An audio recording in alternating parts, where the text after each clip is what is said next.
Bueno, agradecer a todo el comité organizador y contar conmigo como ponente de radiológica, a Líder, porque siempre hace intermediario entre estos cursos intersticiales. Estoy aquí entre compañeros de mi hospital y bueno, es para mí un placer que estéis aquí también para la gente interesada en la patología intersticial.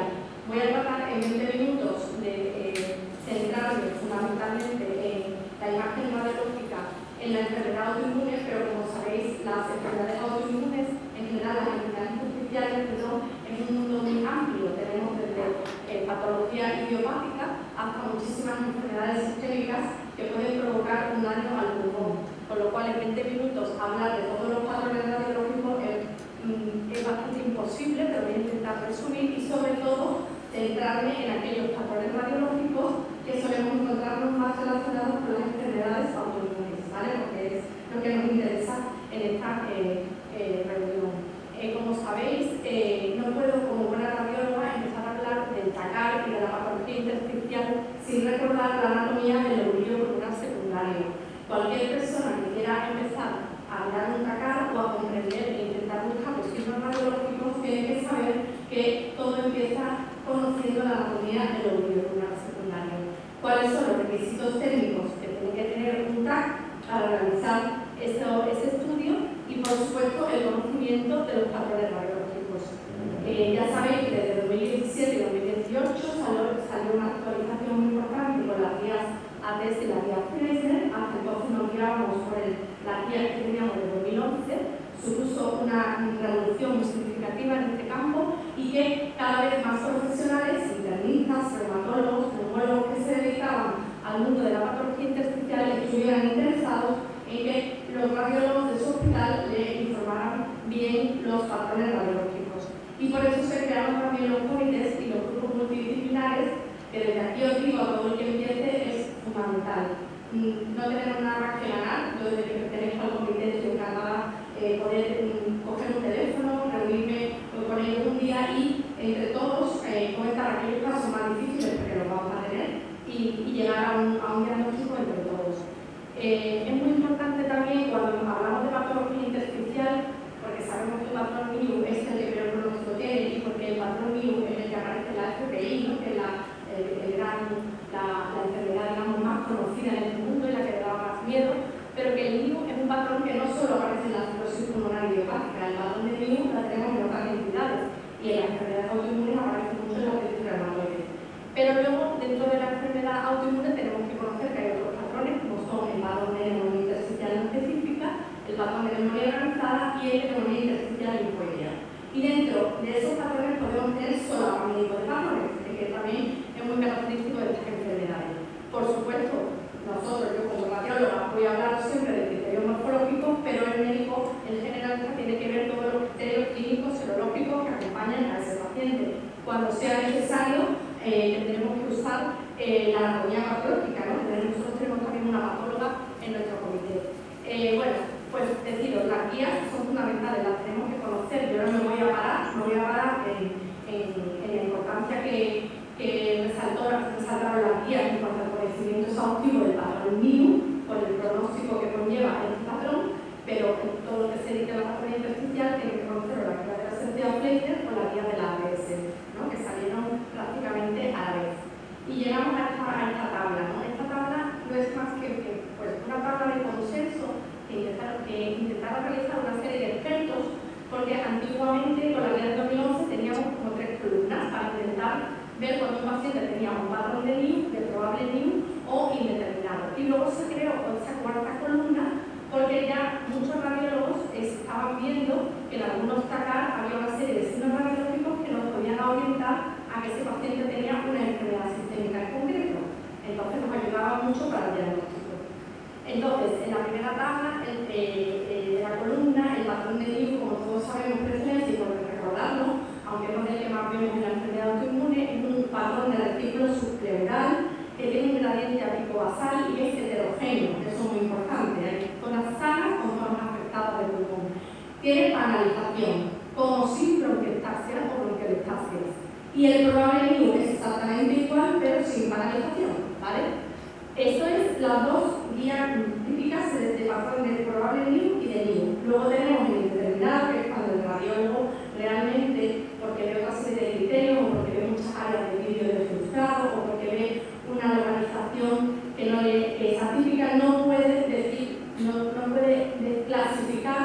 radiológicamente conecta ese patrón. Y luego tenemos la cuarta columna, que por ejemplo es aquellos casos en que yo veo unos nódulos claramente de distribución prelinfática y veo adenomegalia y puedo saber que el paciente tiene una sarcoidosis y tiene un patrón intersticial. O estoy viendo que ese paciente tiene criterios de atrapamiento aéreo y veo también que tiene el signo de las 3 densidades y entonces le pregunto al paciente o el neumólogo me dice que el paciente convive con muchísimos pájaros y entonces lo puedo diagnosticar con una neumonía por hipersensibilidad. Entonces para eso se designaron estas guías, para ayudar al radiólogo y al resto de profesionales a clasificar los patrones y a que el radiólogo diera una información más precisa al profesional. No podemos hablar de patología intersticial sin saber qué tenemos que buscar en un TACAD para hablar de patología intersticial. Tenemos que saber reconocer qué es el retículo y cómo lo veo, cuál es el engrosamiento de los septos interlobuliares, intralobuliares, de ahí recordar la anatomía del lobilio como el secundario. Tenemos que saber reconocer las bronquiectasias y las bronquiolectasias, cuando hay vídeo desillustrado, cuando hay microquistes de paralización. Pero ojo, ¿qué ocurre? Que a veces no solo hay microquistes de paralización y tengo quistes de otro tipo. Pues tengo que definir cómo son los quistes, cómo se localizan, dónde predominan, porque esa distribución o cómo sean los quistes le van a ayudar al radiólogo a poder pensar en una entidad, en una enfermedad o en otra.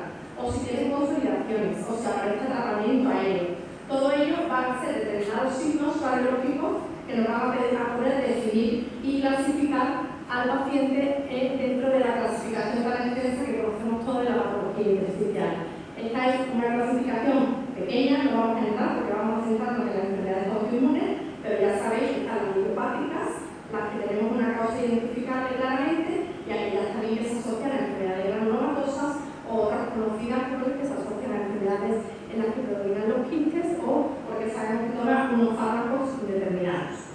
¿Vale? En el centro de todo, cuando empezamos a hablar de la patología intersticial, siempre teníamos la fibrosis pulmonar idiopática, la FPI, porque además era la que peor pronóstico tenían los pacientes. Pero fijaros qué importantes son las enfermedades autoinmunes. Yo creo que el ratón no se ve, porque el ratón es blanco, estoy viendo, yo estoy señalando aquí. O sea que, es que yo como buena radióloga quiero señalar, pero bueno, no sé, luego las imágenes radiológicas me irán a la pantalla. Bueno, pues las enfermedades autoinmunes, nosotros como radiólogos y vosotros como neumólogos y los reumatólogos lo veis frecuentemente en el hospital y se ha visto que provoca mucha patología intersticial al pulmón.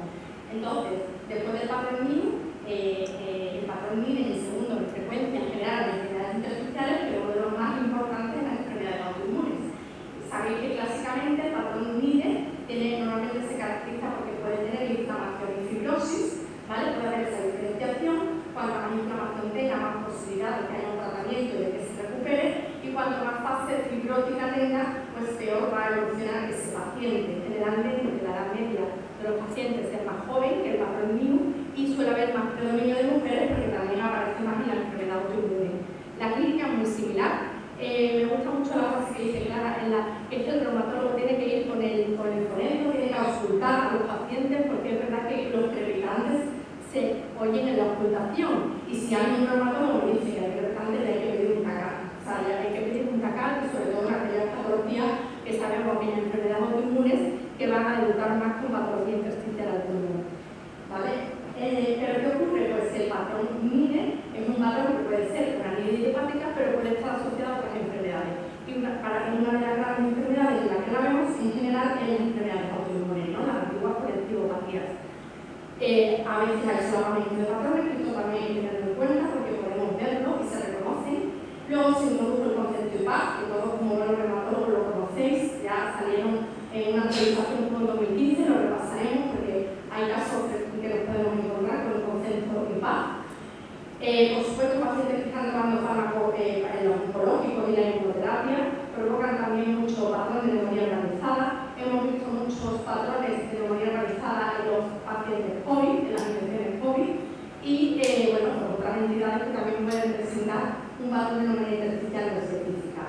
¿Qué ocurre en la enfermedad pulmónica sistémica? Pues cuando hay afectación pulmonar, sabéis que el pulmón se ha demostrado que es uno de los órganos más afectados, que es la enfermedad intersticial, es una de las formas más comunes y que aumenta la mortalidad de los pacientes.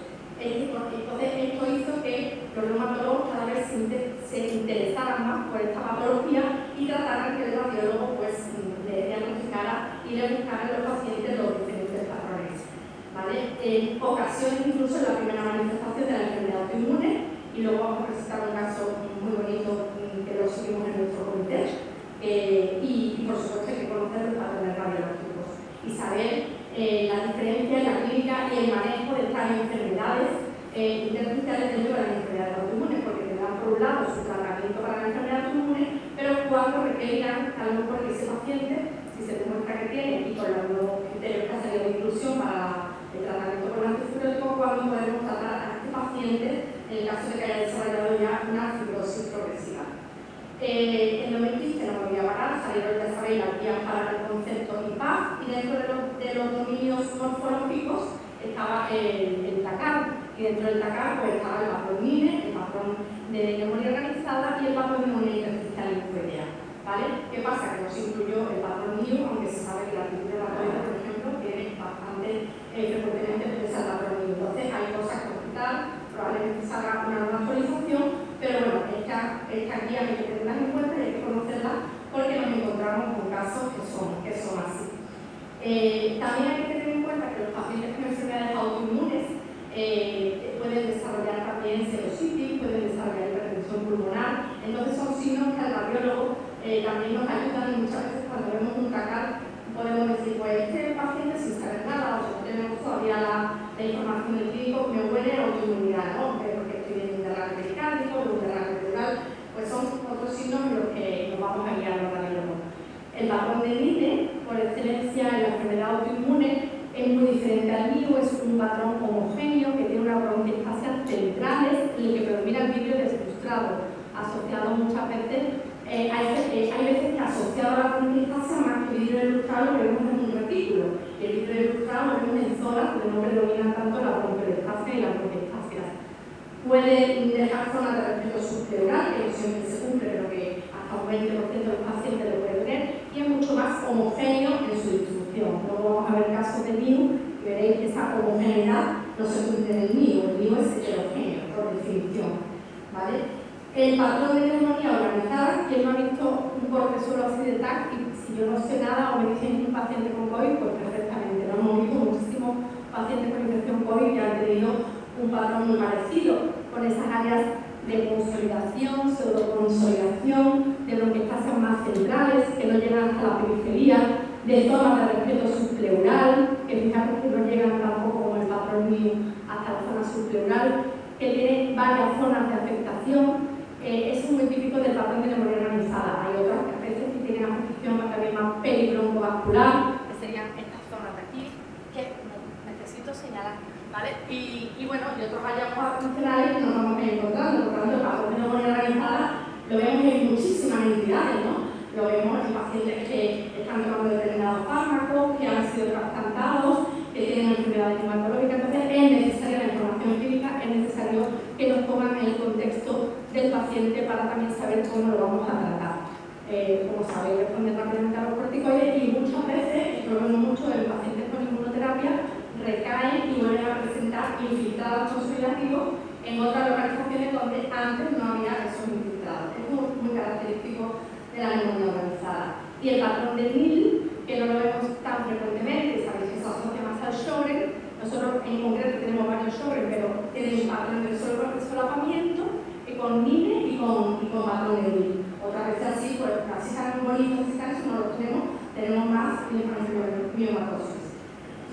En general, ya sabemos, centrándonos en las enfermedades autoinmunes, si veis el cuadro, pues casi todas, la mayoría, hay mucha más frecuencia de patrón de NIL, ¿verdad? Y o patrones combinados, que sería el azul, y patrón a lo mejor de neumonía organizada, que sería el amarillo. ¿Qué ocurre? Que hay algunas entidades, como la artritis reumatoide u otras, que también expresan el patrón radiológico de NIL, ¿vale?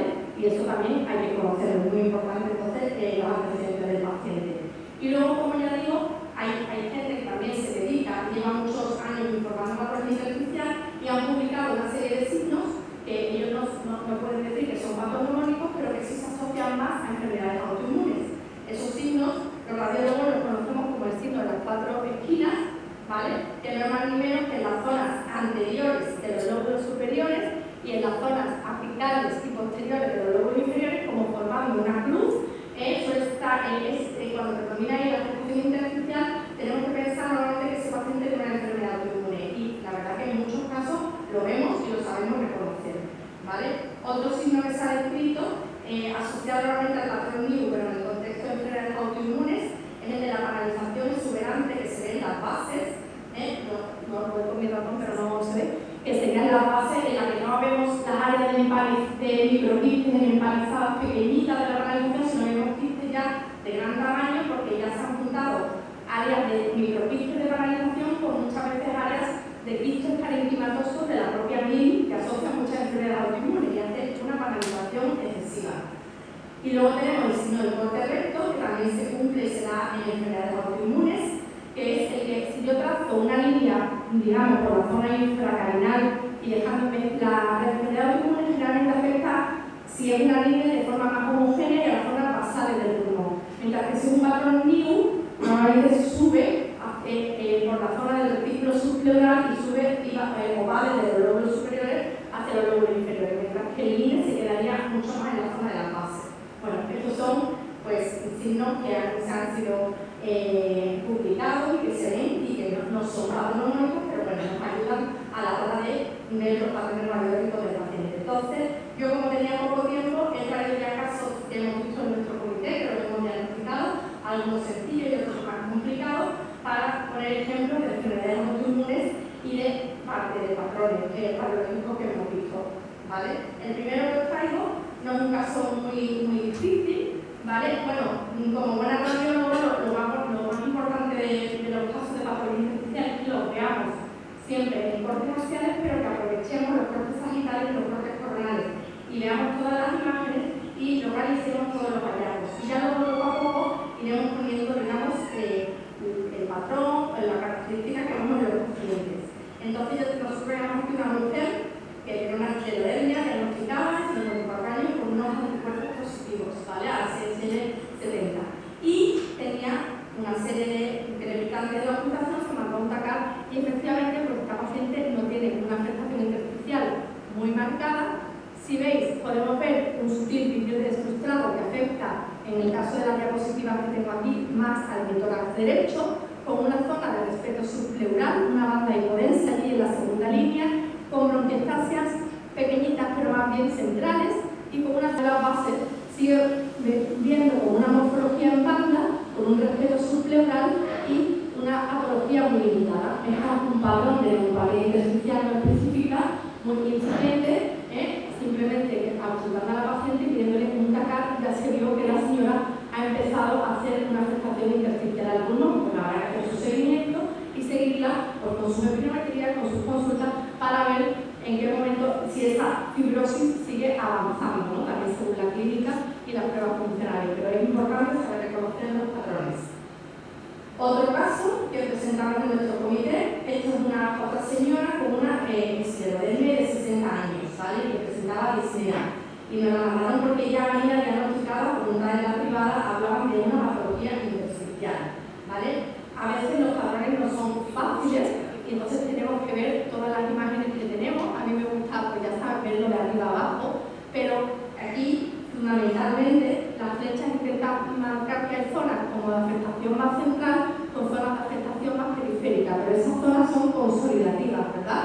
Y hay bronquiolectasias, ¿verdad?, dentro de esas zonas y son parcheadas, ¿vale? Son parcheadas, afectan a los dos hemitórax y en este caso lo digo pues por áreas de neumonía organizada con algunas zonas distintas de vidrio ilustrado. Fijaros allí, hay una zona de vidrio deslustrado, ¿vale? La flecha roja de la segunda imagen y tampoco veíamos muchas bronquiolectasias, pero si las buscamos y encontramos algunas, como aquí, ¿verdad? Aquí, en esta zona. La bronquiolectasia no es solo que el bronquio esté dilatado, que sí, pero también que tenga una tortuosidad, que tenga un arrosamiento en sus paredes, ¿no? Y hay que buscarlas porque las encontramos. Entonces ahora vimos como área más de focos de neumonía organizada, ¿no? Neumonía organizada. Otro caso de traigo, pues este otro patrón, en un paciente con una artritis reumatoide. ¿Vale? Voy a pasarlo a ver si vemos un patrón muy diferente a lo que os he presentado antes. Lo primero es que si vemos las zonas basales o los coronales, vemos áreas sanas y zonas afectadas, ¿no? Eso es heterogéneo. Y ya vemos que hay retículo subpleural. Fijaros que las zonas de afectación no dejan respeto de esas zonas subpleurales, como si deja verse en la NINE. Hay unas bronquiolestasias muy marcadas y probablemente, si nos fijáramos en los coronarios, si tuviéramos un puntero, y en los saginales, alguna zona pequeña de microparalización veríamos. A veces, radiológicamente, lo informamos como un patrón de NIU en el contexto de la artritis reumatoide de este paciente. Verás cómo, fijaros cómo no cumpliría sino el corte recto, la patología avanza, ¿verdad?, hacia arriba, hacia los lóbulos superiores, es heterogénea en su distribución, presenta retículos, bronquiolestasias y distorsión arquitectural, que es otro signo característico de la fibrosis pulmonares. Otro caso, porque tampoco, bueno, luego los libros nos dicen una cosa, pero nosotros en nuestro día a día nos llegan muchos pacientes y nos llegan pacientes, otro paciente con una artritis reumatoide diagnosticada y con, muy fumador. También tenemos que tener en cuenta que el tabaco provoca muchísimo daño también al pulmón y también tenemos que saber reconocer, y a veces ese daño del tabaco también nos cuesta, junto con la patología intersticial, separar una enfermedad de otra. Pero en este paciente, además de muchas áreas de enfisema, más centrilobular y parasital que había en los lóbulos superiores, vemos un retículo, pero que si el retículo lo seguimos y vamos hacia los cortes más basales, vemos que a pesar de que sea como muy poco definido, es más bien homogéneo, no es tan heterogéneo como el que presenté antes. Y fijaros que los cortes coronales de esas zonas de respeto subpleural, las zonas de aquí que son muy características, y esta, en este caso, yo lo definiría como un patrón de neumopatía intersticial no específica asociada a una artritis reumatoide. O sea, la artritis reumatoide predomina el patrón de virus, pero también lo vamos a encontrar artritis reumatoide con patrón de neumopatía intersticial no específica, ¿vale? Entonces tenemos que conocer todos los patrones. Y este caso me parece interesante porque lo presentamos en nuestro comité poco después, en 2016, de que saliera el concepto tan famoso de la IPAF. Y porque también representa que los pacientes de la patología intersticial son dinámicos. Hay que seguirlo, ¿no?, en la consulta, porque a veces vemos si es una primera manifestación de una enfermedad autoinmune, ese paciente hay que seguirlo, tanto analíticamente por si positiviza algunos anticuerpos que antes no los tenía, como radiológicamente por si el patrón radiológico que expresa progresa, como el reumatólogo o el neumólogo para poder la etiqueta de la enfermedad que está provocando ese daño en el pulmón. Pues este en concreto era un varón joven, de 50 años, que tenía una clínica de ciertos rasgos autoinmunes, pero que en ese momento no tenía anticuerpos ni tenía nada siguiendo las guías que pudiéramos etiquetarlo de una enfermedad autoinmune en concreto. Entonces presentamos el TACAR en el comité y lo que veíamos era, pues, un vídeo deslustrado, con zona de una bronquiectasia central, una zona clara de respeto subpleural, ¿verdad?, algunas zonas más homogéneas de afectación en las bases, incluso cumpliría el signo del corte recto, y pensamos rápidamente en que a nosotros nos recordaba a una NINE en el contexto de enfermedad autoinmune. Como en ese momento no teníamos enfermedad autoinmune, lo diagnosticamos de criterios IPAF y ese paciente se quedó así. Lo seguimos, ¿vale? Y a los 2 años apareció con este TACAR, ¿vale? La patología intersticial va progresando, hay un artritis deslustrado, las bronquiectasias se ven más bien centrales y también siguen predominando hacia los lóbulos inferiores, ¿verdad? Aparece un pequeño quiste parenquimatoso que antes no había y sigue cumpliendo el signo del corte recto, ¿vale? ¿Qué ocurre? Que se le volvieron a pedir los anticuerpos y ya sí posibilizó los SL12 y se diagnosticó de un síndrome antisintetasa. Pues este es el concepto de que estos pacientes hay que seguirlo porque a veces es la primera manifestación de su enfermedad sistémica. Y otro que, bueno, me gusta mucho y que también es de nuestro comité. Esta era una señora mayor de 76 años con un síndrome de Sjögren, no sé si lo digo bien, Sjögren. Y entonces presentaba ya una patología intersticial muy manifiesta, ¿verdad? Muy fijados como tenía la zona de los campos medios y de las bases. Reconocemos muchos quistes, pero muchos quistes parenclimatosos, no tantos tan periféricos, y habíamos visto la evolución de varios TACAR, como he traído todo el reto 1, y era una señora que había predominado en algunas zonas de TACARes previos, zonas de primer ilustrado, se le había diagnosticado más de una NINE, y luego había evolucionado junto con un patrón de NIL, por eso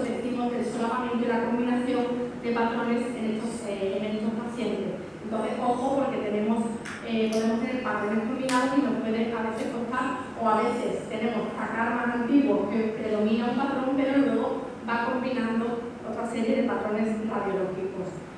Por supuesto, ya nuestra idea del radiólogo y de los profesionales que nos dedicamos a ello es tratar de reconocer a estos pacientes antes de que hagan unos patrones tan extensos. ¿Vale? Fijaros también en las reconstrucciones coronales y sagitales cómo se distribuía la afectación y la homogeneidad.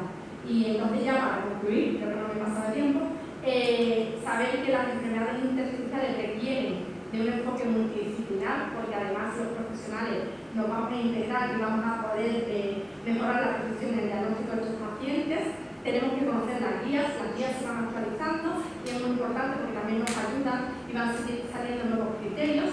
Y también tenemos que saber, o por lo menos contar con algún radiólogo que tenga experiencia en diagnosticar los patrones en el TACAR. Saber que el NIU no es sinónimo de fibrosis pulmonar idiopática, ¿vale? El NIU lo encontramos en muchísimas enfermedades. Y los reumatólogos acordados del patrón NIU en la artritis reumatoide, porque lo van a ver con frecuencia. El patrón de NINE es el segundo patrón en frecuencia de la PIP, y por supuesto hay que conocer otras entidades que pueden dar patrón de NINE. Lo hemos tenido muy recientemente en NINE, neumonía organizada, por ejemplo con el COVID, ¿no? Pero también lo vemos en otras entidades. Saber que en las enfermedades biocomunes hay solapamiento de patrones, ¿vale? Eso es muy importante. El concepto de IPAP, yo creo que aquí lo conocéis todos, y seguir a esos pacientes porque pueden debutar con una enfermedad autoinmune al cabo de 2 años. La neumonía organizada y la importancia también que ha tenido este patrón, y también, sobre todo, tenemos muchísimos pacientes oncológicos y nosotros estamos viendo, y lo hablamos mucho con los oncólogos, la toxicidad que da la inmunoterapia, que a veces se produce, no quiere quitar el fármaco al paciente porque es verdad que tiene un beneficio, entonces tratan de bajar la dosis, poner un poco de corticoides y es verdad que se controlan muchas veces esas patrones de neumonía organizada. Y bueno, la importancia de los anticuerpos, de los marcadores, nosotros lo sabemos nadie y la siguiente ponente seguro que le da la importancia. Saber que siempre la enfermedad intersticial necesita de un consenso de todos los criterios clínicos, serológicos y morfológicos, ¿vale? Y cuando sea necesario, y cuando termine una bioterapia o una biopsia, si es necesario para llegar al diagnóstico. Y aquí, bueno, ya para acabar, pues de son